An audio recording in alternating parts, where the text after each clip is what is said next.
I'm sure there will be smart home stuff, vehicle related stuff, all the usual. A lot of AI, I'd imagine. Oh, I'm sure we're going to be inundated with AI news any day now.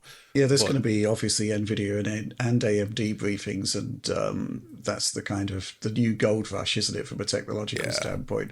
Mm-hmm. I'm just waiting to see something interesting beyond upscaling that will apply to the gaming space.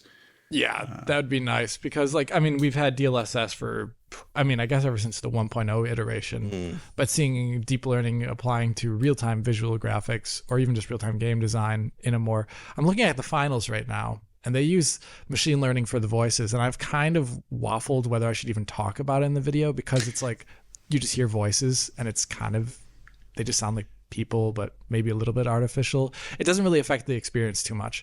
But I would love to see games where machine learning using stuff like tensor cores on RPC is actually doing something that is game changing. The thing about the voices, Alex, that I found interesting is I've heard that the voice samples are actually somewhat repetitive still. Yes, they are. I heard the same voice. So that's the thing that gets me. It's like, if you're not going to use actual voice actors, then you should take advantage of the fact that the AI can generate whatever you need. Modality so in like that, right? The fact that it's just the same samples over and over again, what's even the point? I guess at that point, it's like it's maybe just like a concern of file space because they're pre-recorded. They're not using live AI to do the voice. That'd be interesting, but they're not. They're using it just in the production. And that place, maybe it's a file size concern, or if you have too many barks and there isn't enough good information conveyed to new players, then you're just like, throwing out wild lines all the time that are just making people more confused. I like wild lines. I mean, yeah, they're great for some games. You but got that on Japanese import there, John. Yeah. Okay. Well, I'm going to share some 2024 excitement of a completely different type. And, well, here's the thing, right? I've been talking for years about how cheap Xbox Series S is, right? Buying new is cheap. But, go on Facebook Marketplace and these machines are like preposterously cheap. I've seen so many Series S's being sold for about £100. And I wanted to look into whether it's actually real, whether it's just some sort of elaborate fake to sort of suck you in. Why you choose a Series S to scam someone, I don't know. But, well, there is a reason behind doing this because my dad wants to get back into Flight Simulator, right? And, his PC is like 12 years old. There's no way he's going to be running Flight Sim 2020 on that. Or 2024 by that point. Yeah, exactly. But Series S, right, it'll do the job. And so here we are. My first exciting bit of news for 2024. A Xbox Series S bought from Facebook Marketplace for £65. What? Yep. You're gonna be kidding. Fully armed and operational. It didn't come. I think the reason it was so cheap is because it didn't actually come with a controller. I actually had to supply the controller. But even Which costs as much as that. Yeah, I mean, these things go for about 150, 180 on eBay. It's nuts. Can you use an Xbox One controller with a Series console? Of course you can. Oh my gosh, then you can get like the cheapest entry there. Dude. So, my sort of, well, here's the thing, right? I was it was a 40-minute drive to get the console. And I was thinking throughout the entire ride that this is simply too good to be true. It's too cheap. And then I remembered that the picture on the ad was just a generic Series S picture. And I was about halfway through the journey, and I thought to myself, this is going to be a 1S, isn't it? I'm going to get there. You're going to get It's going to be an Xbox One S, not a Series S. Yeah. But lo and behold, it was actually a Series S. I peered inside the little supermarket carrier bag it was in, and there it is. And that's my initial bit of excitement for 2024. Completely on a tangent there. But I'm interested to see whether my dad's going to get back into Flight Simulator based on this, or whether he just wants a new PC, which would be a bit more problematic on a budgetary scale. At least. Gosh, though, that's getting. But Series S for that little. That's just. It's nuts, isn't it? That's amazing.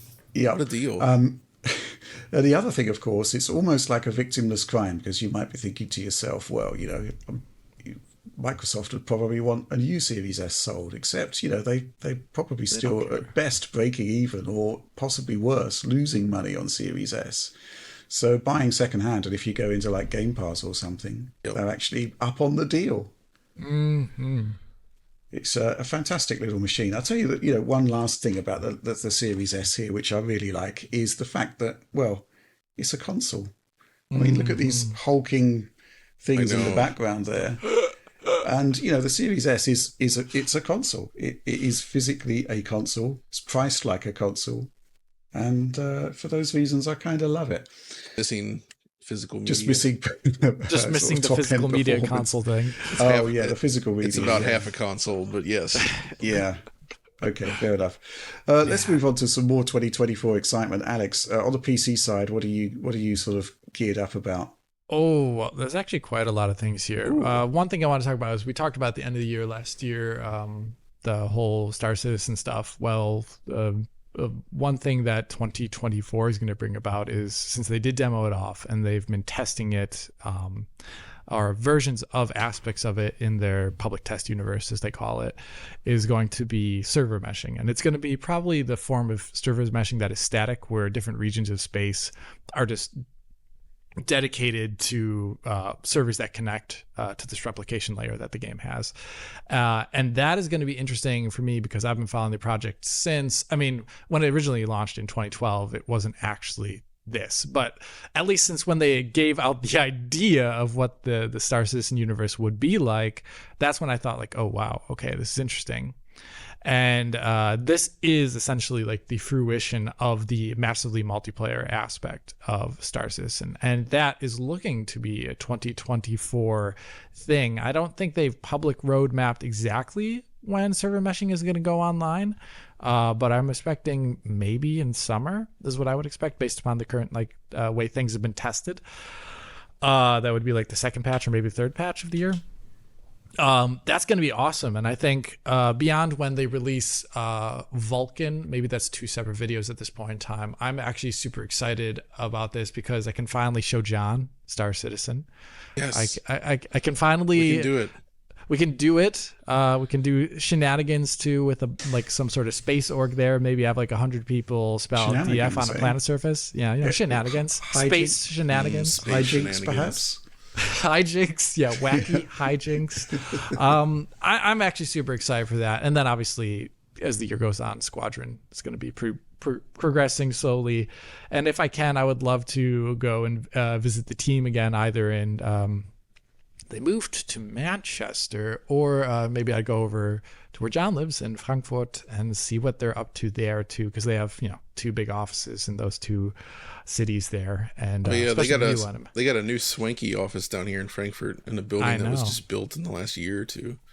It's nice. Got to be sick. Yeah, maybe I'll go and visit them. There's a lot of stuff this year where it's like the early part of the year and there's not many releases. In fact, I don't know when the next first larger release really is. Oh, Alex. Am I forgetting something really big? You sweet summer child. Maybe for you it's actually not that much. Yeah, covering PC is a different Just beast. To say, we have that Prince of Persia game coming out. There's The Last of Us Part 2 remastered. There's Like a Dragon Infinite Wealth. There's Tekken 8. All of that's happening in January, among other smaller titles. So...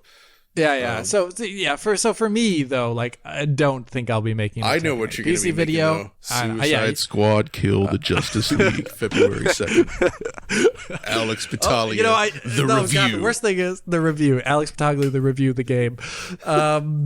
Yeah. Oh gosh, I forgot about that game. Helldivers 2, February 8th. Helldivers 2 looks interesting. Persona 3 Reload. That's an Oliver thing. Tomb Raider 1 to 3 remastered. I'm going to cover that. Those actually looked good. That looks fun. That looks fun. But yeah, I'm excited about that. In terms of things so we ended out last year with a PC worst ports video. Oh yeah, we did. And one thing I did that I saw in the comments, it would have been nice to see a best ports video, and I almost agree with that. Actually, I almost feel like we missed an opportunity there in the video itself. Maybe to have highlighted that because we came off of the backs of Avatar, which I really liked. And there were aspects of other PC ports. I did like aspects of Ratchet and Clank. You can't fault Nixies for the menu and all these other aspects of the game. It's just that launch was a bit rocky and all these other But maybe aspects. Next year, Alex, the solution is just the best and worst PC ports. I think that's going to be what it is. And maybe most improved, which it's kind of a bad category. I feel like I almost feel bad that we describe. We should not feel bad. The games, like there was games released in late 2023 that we didn't include in the worst PC list, like WRC, which arguably or even a little bit Forza. Like, geez, like there's as well.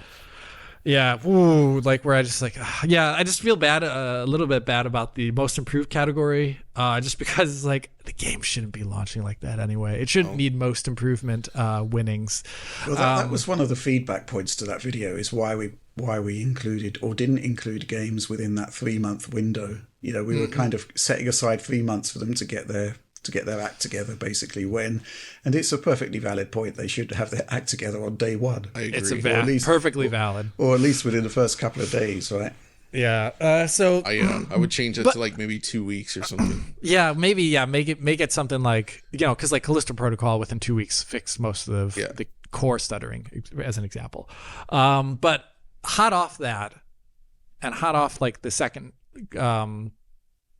half of last year, I would say there's been a lot of good awareness about aspects of PC ports that are bad.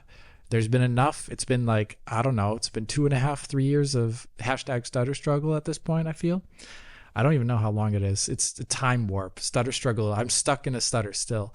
But I think 2024, with the evolution of Unreal Engine 5, for example, and more titles that are going to be coming out using that this year, and the later versions of it, hopefully not like 5.2 up to 5.2, like something like 5.3, 5.4 would be great. 5.4 would be amazing, actually. I think we're going to see a good year, actually, of PC ports. Because I think we're over the COVID hump in terms of games that had like quagmires there in COVID and they needed to launch at a certain point in time by a certain deadline. We're over the most of the cross-gen period where you could see, just not the greatest priorities always. You're going to have a code base targeting things like Xbox Series X and PlayStation 5 and wanting them to run hopefully good there, and then meaning good performance on similar spec PCs. That's what I'm hoping for. I feel it. It could be this could be the great year for those kind of things. Avatar was a great way to end the year with a developer that was, pushing towards actually excellence in all the versions, and the PC version is especially excellent. I would say it's the best version of the game. Runs super smooth. It's awesome. So I'm hoping that's what 2024 brings us. So that's some of my excitement for this year. I do have some other excitement. I mean, Rich has that Core i7 990X. Yeah. I've got to come over to Germany and deposit it. Yeah, or maybe I come over to the UK. We'll see what's going on. We want Rich to come over here so he can hang out with both of us. Yeah. But I've also got, can't see it right there, but right there on the shelf, there's also an Agea Physics card. And based on some stuff on Twitter recently, people are just loving hardware GPU physics. Yeah. I think doing a return video going back at like some of the best hits of physics. That's a great idea. Oh, that would be so good. I mean, I could do the GPU version obviously too, as well as looking back as part of it at the original, what Agea was originally. So there's a lot there, and I'm excited for all those things. I was actually quite interested to see in the wake of your Arkham Origins video, John, that there was a renewed appreciation for the smoke effects. I think, like many others, or like myself, people forgot about it. Because it's awesome. I genuinely forgot that they had included that in there, and even though it looks a little bit silly at times, it's a very neat effect and the type of thing we just don't see in other games. It's in Arkham Knight as well. Yeah. Tank's performance whenever it appears. It was awesome. I mean, I think the one really cool thing about that smoke effects isn't just that it's physicalized, but they're actually doing like interesting shading on it too. Yeah. Like it's not just like sprites that are just uniform color. So it looks interesting too. There's a lot of games like going back to. I think I would love to look at Mirror's Edge again. I'd love to look at any of the games that use smoke. I think it would be weird to go back and find. I do own Cryostasis. I just don't know where it is. I played through that. I would love to look at Cryostasis and stuff. Yeah. Gosh. And I'm going to talk a quick bit about some of the hardware we should expect this year. I mean, Switch 2, I think it's a given. It's a given. Yeah. I'd say it probably launched with Metroid Prime 4. I agree. Just on putting cross-platform.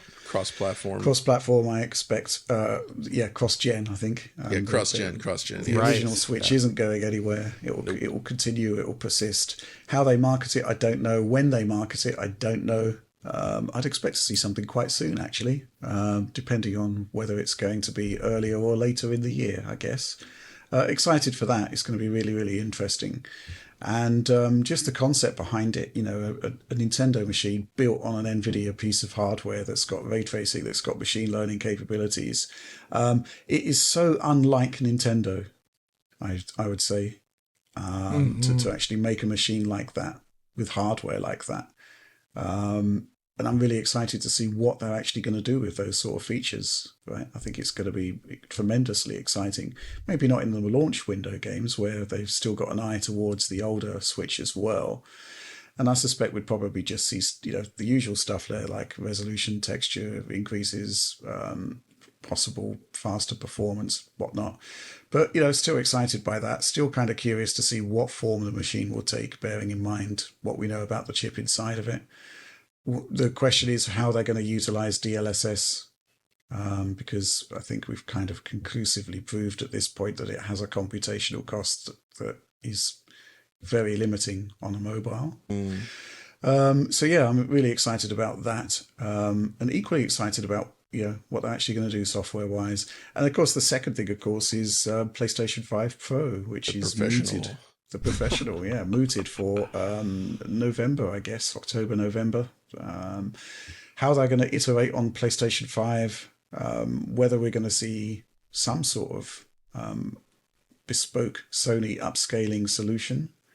Or bespoke anything in it, right? You know what I mean? Yeah, absolutely.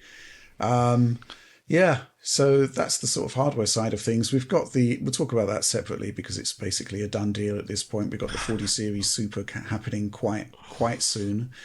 I'm wondering whether by the end of the year we'll actually be on to RTX 50 Series. Right. My God, yeah, it's going to have been 2 years since 4090 very soon. So soon enough. There is sort of precedence between having, two generations of cards released in the same year. 3090 Ti came out the same year as the 4090, I think, pretty much. So, I'd be interested to see whether they do that. Obviously, there's a huge amount of rumors around the new architecture, and I just expect NVIDIA to double down on features, right? Because, the performance, I think, is obviously crucial importance, but they've really managed to make features very, very interesting in the PC space. So those are the three sort of hardware things that I'm really interested in.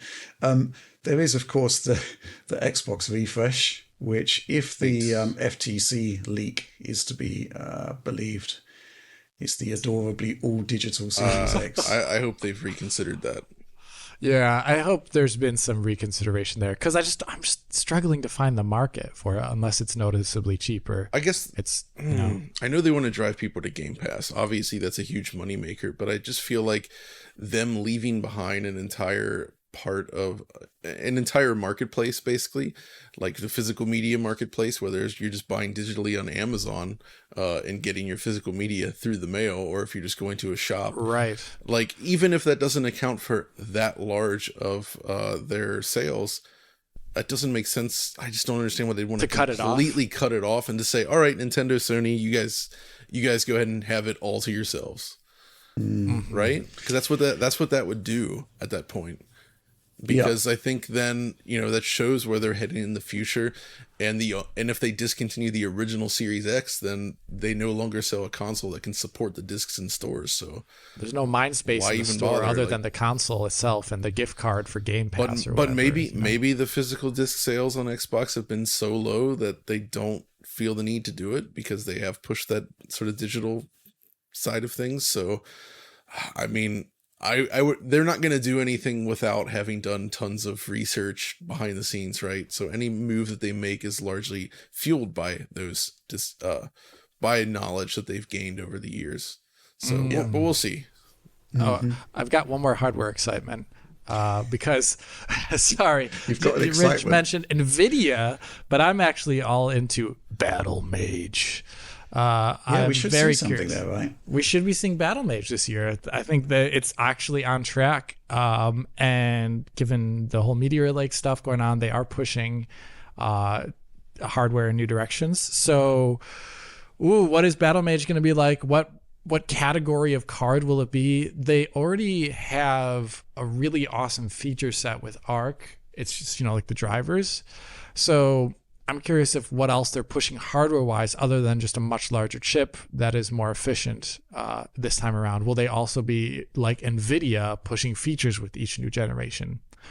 There's a lot of unknowns there, and I would love for Intel to pick up the slack in the places where NVIDIA and AMD are kind of falling behind. That is in price performance and a viable feature set in price performance and stuff like that. Because, supporting AV1, supporting the encoders, all these other things.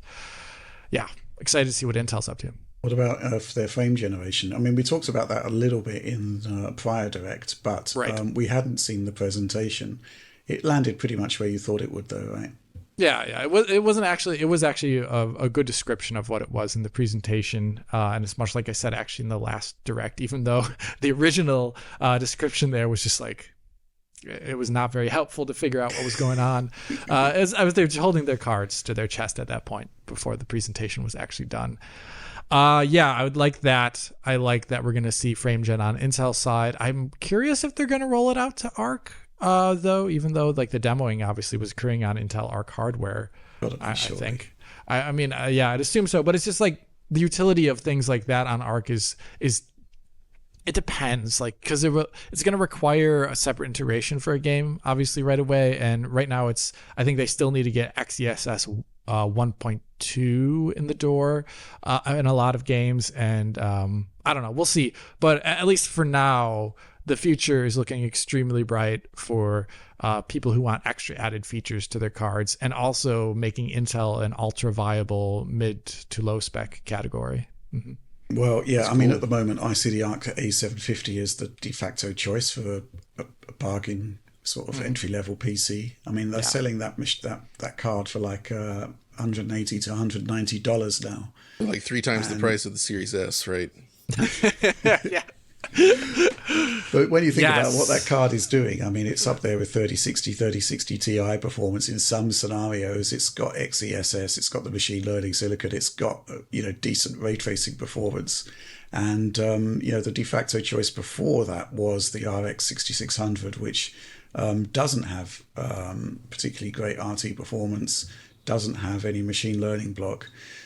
So that would be my sort of go-to. I'm just wondering the extent to which Intel is going to continue. Well, they're obviously going to continue their GPU launches. The question is really whether they're going to continue to be ultra aggressive on pricing, and that's all going to depend on the extent to which people buy into it at the initial launch prices.